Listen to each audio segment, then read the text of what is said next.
Trocas de piloto no meio da temporada na Fórmula 1 não são exatamente raras. Saía semana passada com o Daniel Ricciardo e Nick De Vries, que não nos deixa mentir. Isso é bastante comum. Um time começa o ano com uma dupla de pilotos, são só sorrisos, discursos otimistas, mas com o passar das corridas, a falta de desempenho ou a necessidade de grana, e às vezes os dois, acabam fazendo com que contratos sirvam tanto quanto dura vontade de quem pode cumpri-los, normalmente a parte mais forte delas. E é disso que nós vamos falar hoje no Splash and Go, de trocas no meio da temporada, algumas bem famosas, outras talvez das quais você nem se lembre. Vamos lá!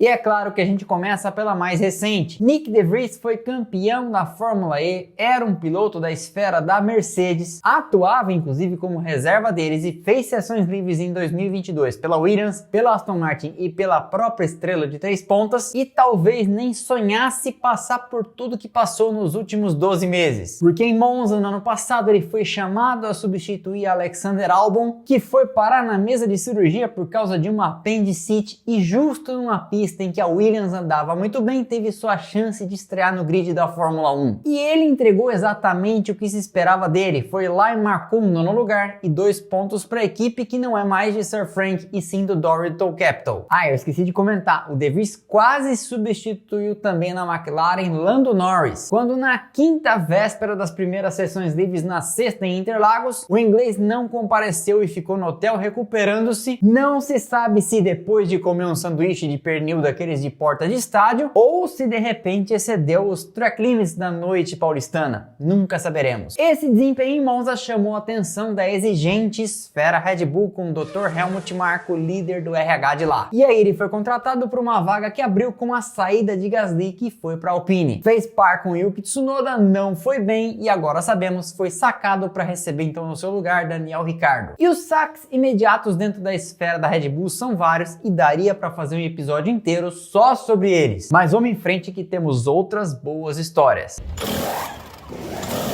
Depois de anos trabalhando em equipes secundárias é gentileza, equipes do fundão do grid, Roberto Moreno teve sua primeira chance pra valer na Fórmula 1 em 1990 na Benetton. Campeão da Fórmula 3000 em 88, em 89 ele tinha corrido pela fraquíssima Colônia e em 90 pela Eurobrum, uma equipe tão picareta que depois ele descobriu fazia força para que ele não se classificasse, recebendo a grana de patrocinadores e economizando com peças, combustível, preparação de motores, etc. Pouco antes do embarque para as provas de Japão e Austrália, a Eurobrum avisa o Moreno: a gente não vai porque não queremos gastar essa grana com o frete. Ele estava para todos os efeitos desempregado, mas numa história que eu espero que ele mesmo conte aqui no canal quando eu entrevistá-lo, ele vai na Benetton encontrar com John Barnard, um velho conhecido seu, enquanto fazia hora para uma reunião na Brabham. E quando chega lá, a equipe tinha acabado de receber a notícia do aterrorizante acidente com Alessandro Nannini, um dos seus pilotos. De repente, Moreno era a pessoa certa no lugar certo, recebe a oferta e topa guiar então um dos carros da grife italiana ao lado do seu velho amigo dos tempos de Brasília, Nelson Piquet. Ele corre e conquista um 2º lugar em Suzuka, num dos momentos mais emocionantes da trajetória do Brasil na Fórmula 1, e esse desempenho lhe rende um contrato para ser dupla com Nelson para 91. A chefia da Benetton, vocês sabem quem, Flávio Briatore, começa com o tempo lentamente a achar que aquilo era desvantajoso, porque com 2 pilotos do mesmo país você tinha metade das chances comerciais de procurar parceiros. E então eles começam a procurar um jeito de livrar-se do Moreno. Ele anda, é verdade, atrás do Piquet naquela primeira metade de temporada, mas não tem resultados ruins, com 2 quartos e um 5º lugar. Mas igual a Nick De Vries, é sacado com 11 etapas. Para o seu lugar, eles trazem um alemão que corria pela Mercedes no Grupo C. Falei dessa categoria aqui, inclusive, nesse vídeo, e vou deixar o link na descrição. Esse tal alemão, de sobrenome Schumacher, tinha feito sua estreia pela Jordan uma prova antes, na Bélgica, e impressionado todo mundo colocando o carro da Jordan em 7º lugar, numa pista que ele disse que conhecia, mas nunca tinha andado na vida. Essa história é verdade. Ed Jordan perguntou para ele: mas você conhece Spa-Francorchamps, né? E o Schumacher disse que sim, mas nunca tinha andado de carro por lá na vida e nos dias anteriores deu várias voltas de bicicleta para conhecer o circuito. Com isso, no intervalo de 2 corridas, Schumacher saltaria da Mercedes no Grupo C para Jordan e da Jordan para Benetton, enquanto Moreno saltaria da Benetton para Jordan e da Jordan para Minardi. Dali exatamente um ano na mesma Spa, Schumacher venceria sua primeira prova e o resto é história. E apesar dessa movimentação toda ter custado a vaga do Moreno, não dá para dizer que quem decidiu estava errado, porque afinal de contas, olha o que virou Schumacher.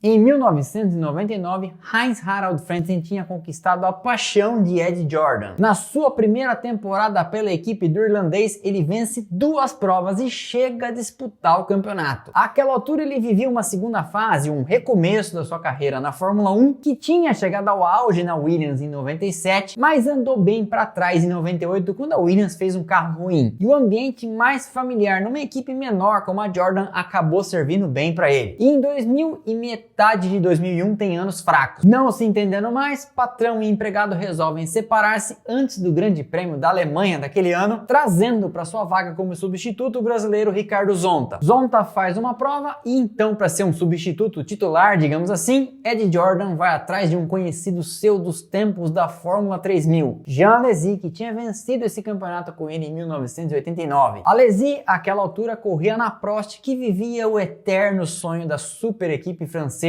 com carro, motor, combustível e pilotos nacionais. E pro lugar do Alesi, adivinha quem foi? O Frentzen. Dali depois ele ainda passaria por Arrows e Sauber, terminando a carreira na Fórmula 1 em 2003. Alesi conseguiria um 6º lugar em 2001, único ponto dessa sua carreira pela Jordan, mas a pressão da Honda para que a equipe trouxesse Takuma Sato em 2002 deixou o francês de Avignon a pé. Ele vai então ser piloto de testes da McLaren, dividindo a função com Alexander Wurz em 2002. E a Prost naquele ano correu com 5 pilotos, Luciano Burti, que substituiu o fraco Gaston Mazzacani, até que o Burti tem aquele acidente fortíssimo em Spa e é substituído pelo sueco Thomas Enge da Fórmula 3000.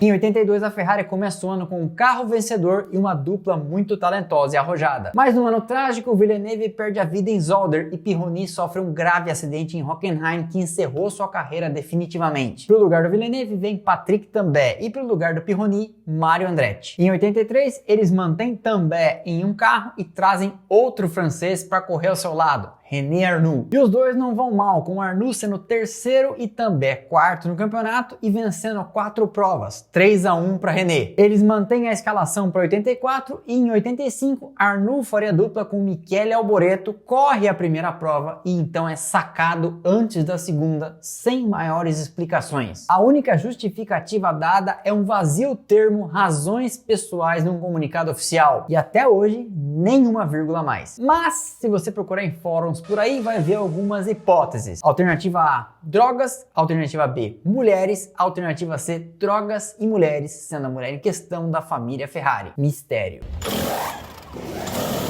Em 2006, a Honda seguia tendo grandes planos para a Fórmula 1 e chegou até a esboçar uma equipe B, a Super Aguri, que correria com carros de 2002 da Arrows atualizados para o regulamento de então. Responsável pela equipe, e emprestando até o nome, Aguri Suzuki tocaria a operação. E a Honda colocava um piloto experiente, Takuma Sato, ao lado de seus protégés, ou dos seus pilotos jovens. Satoshi Motoyama e Sakon Yamamoto foram alguns dos especulados para a vaga, mas quem correu mesmo foi Yuji Ide, estreando na Fórmula 1 aos 31 anos de idade. Com carros claramente desatualizados e que tinham dificuldade para andar com a Toro Rosso e a MF1 da época, as piores equipes, Ide tomou do seu companheiro de equipe 2,5 segundos na classificação do Bahrein. Na prova seguinte, ele diminuiu um pouco essa diferença para 1,7, mas numa pista mais complicada como Melbourne tomou quase 4 segundos do Sato. Ainda assim, e apesar de sair da pista várias vezes, ele termina a prova em Albert Park. Mas aí, em Imola, ele provoca um acidente assustador com Christian Albers e a FIA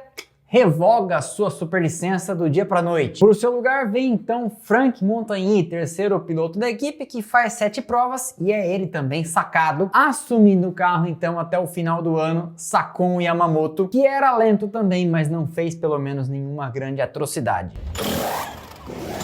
Quando o Felipe Massa sofre aquele acidente na Hungria em 2009, para o seu lugar a Ferrari traz um piloto de testes com muito tempo de casa, o italiano Luca Badoer. Ele tinha corrido várias temporadas na década de 90 pela Minardi e testou com os carros vermelhos milhares de quilômetros em Fiorano e Mugello, ao lado de Schumacher, Barrichello, Massa, Raikkonen e Luciano Burti. Mas correr um grande prêmio de Fórmula 1 ele estava sem desde o final de 99, quase 10 anos. E aí então ele assume o cockpit de Massa por 2 provas e o cenário acaba sendo lastimável, não tem outra palavra para definir. Ele se classifica em último para o Grande Prêmio da Europa em Valência e é último de novo em Spa-Francorchamps. Não marca ponto em nenhuma das ocasiões e estava claramente fora de ritmo, o que faz com que a Ferrari, depois de Spa, saque ele e pega emprestado da Force India Giancarlo Fisichella, que acaba também não fazendo grande coisa, mas enfim, pelo menos não passava vergonha.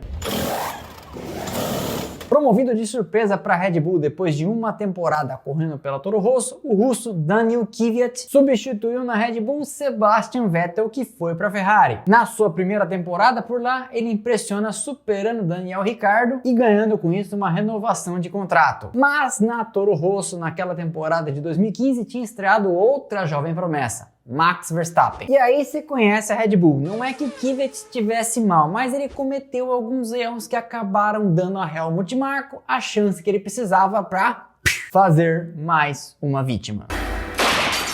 Ele comete erros na classificação da Austrália e do Bahrein, faz uma manobra bastante agressiva na China que causa irritação num tal de Sebastian Vettel, mas consegue um pódio. Só que aí atinge o mesmo Vettel por trás em Sochi, que acaba sendo a faísca para sua remoção da Red Bull e ser levado de volta para Toro Rosso, abrindo vaga para Verstappen, que estreia em grande estilo por lá e vence na sua primeira prova em Barcelona. Esse enredo com Kvyat acabaria se repetindo com Pierre Gasly e Alexander Albon, com o russo indo trabalhar na Ferrari como piloto reserva, até ser chamado de volta na AlphaTauri para mais uma vez ser demitido. Depois de vencer a GP2 em 2014 pela Dance, Jolyon Palmer virou piloto reserva da Lotus, que àquela altura vivia uma situação financeira difícil, muito por causa de um contrato absurdo que tinha assinado com Kimi Raikkonen de $50 mil por pontos, e aí o Raikkonen foi lá e fez quase 300 e a equipe praticamente faliu por causa disso. O carro de 2016 era praticamente o mesmo carro de 2015, Magnussen consegue 7 pontos enquanto Palmer marca apenas 1 na Malásia. Ele àquela altura era favorito para perder o emprego, mas quando Magnussen vai trabalhar na Haas em 2017, ele acaba ficando para ser par com Nico Hülkenberg. Com um carro muito melhor em 2017, Hülkenberg começa a marcar pontos regularmente e faz 34 naquele ano, e quando a Fórmula 1 chega a Singapura, ele estava zerado até que consegue um 6º lugar, seu melhor resultado na carreira, e acaba salvando seu pescoço por mais apenas 2 corridas. Quando ele zera em Japão e Austrália e Carlos Sainz estava por aqui com a Toro Rosso, uma troca é feita antes do final da temporada e Palmer sobra. A mudança de Sainz faz a Toro Rosso resgatar lá no Endurance Brandon Hartley, mais uma vítima do sistema Red Bull, que já tinha até desencanado da Fórmula 1, o que nos leva a mais uma história lá dentro. Na temporada de 2018, a Toro Rosso era basicamente um banco de testes para os motores da Honda que a Red Bull adotaria em 2019. E por lá, Pierre Gasly conseguiu impressionar o suficiente para ser o melhor candidato para substituir Daniel Ricciardo, que foi cantar na freguesia da Renault. Mas ele tem um começo de ano ruim, batendo antes mesmo da temporada começar, tendo como melhor resultado um 4º lugar e uma imensa dificuldade a se adaptar ao RB15 e nunca conseguindo andar no ritmo de Verstappen, ele rapidamente perde a confiança na própria pilotagem e começa a contagem regressiva. A equipe acaba então rebaixando ele, mais uma vez, mais um para Toro Rosso e de lá atrás Alexander Albon. E essa acabou sendo uma grande reviravolta também porque Albon era mais um que achava que nunca mais teria uma chance na Fórmula 1. Ele, Albon, acabaria indo bem nessa parte final de 2019, mas em 2020 foi mais um que não conseguiu andar bem num carro da Red Bull. Só que, plot twist, num surpreendente ataque de paciência, a equipe espera até a última corrida do ano para substituir então em 2021 por Sérgio Pérez, que tá aí até hoje. E a história provaria que ser rebaixado para Red Bull nem sempre significa o final da carreira, porque Gasly conseguiu reconstruir seu ciclo e hoje está na Alpine tentando a sorte, e Albon ficou fora, acabou voltando na Williams e é hoje um piloto valorizado.